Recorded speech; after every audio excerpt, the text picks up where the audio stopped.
Well, the survivors of the Parkland school massacre took their pain and their passion, we know, to Tallahassee. They want gun control, some way, shape, or form. But with some of the students watching, and again, some students en route, lawmakers decided as they voted not even to discuss, not even to debate a bill that would have banned semi-automatic weapons, the same type of gun that killed the 17 classmates and teachers a week ago. Now, the students' reactions really raw. One survivor said the next death is on Florida lawmakers.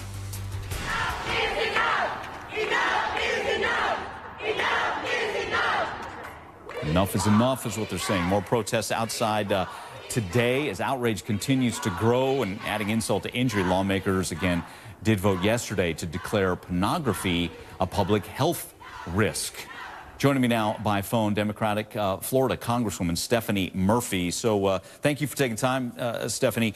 So as you saw that play out, what was your reaction? Were you surprised? Were you frustrated as you hear they wouldn't even discuss, basically, a bill to ban assault rifles? Well, first, let me say that as a mom, my heart is breaking for the victims of Parkland and all of those survivors.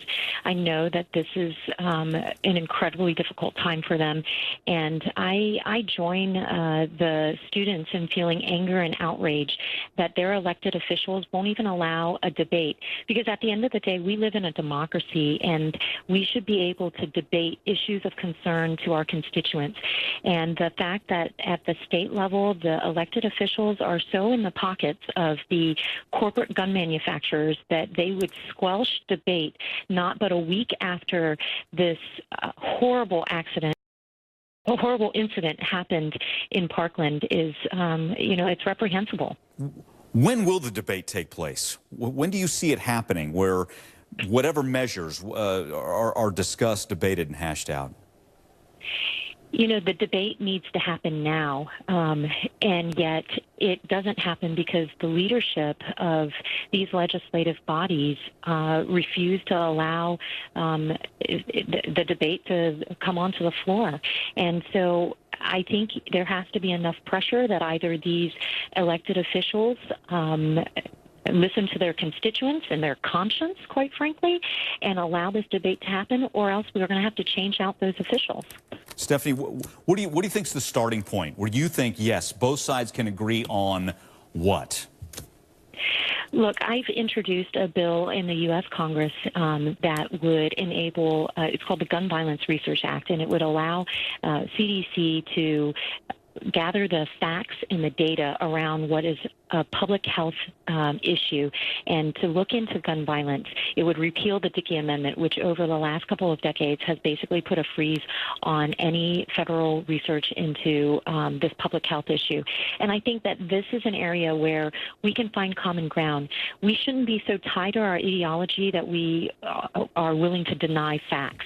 And so I'm hopeful, cautiously optimistic, I would say, that despite having this bill introduced for over a year with over 120 co-sponsors, it wasn't until after Parkland that I was joined by two South Florida Republicans. And I'm really grateful to my colleagues, Carlos Curbelo and Ileana Ross-Lathan, for joining me and adding their name as co-sponsors to this bill.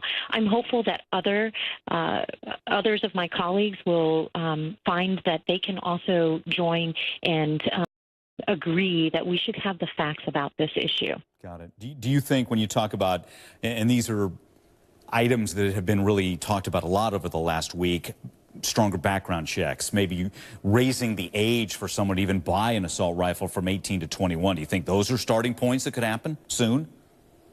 Those are all things that we should be considering. We should be debating those. And when we have the debate on those things, we should have the facts at hand to bolster and to convince those who might still be on the fence about whether or not they agree with this, to convince them that this is the right thing to do, that these are steps in which we can address the scourge of mass shootings on our society. Got it. And we know your state, whether it be Parkland, the Pulse nightclub shooting, the pain, all too raw, all too real. Stephanie Murphy, thanks again. Appreciate your time.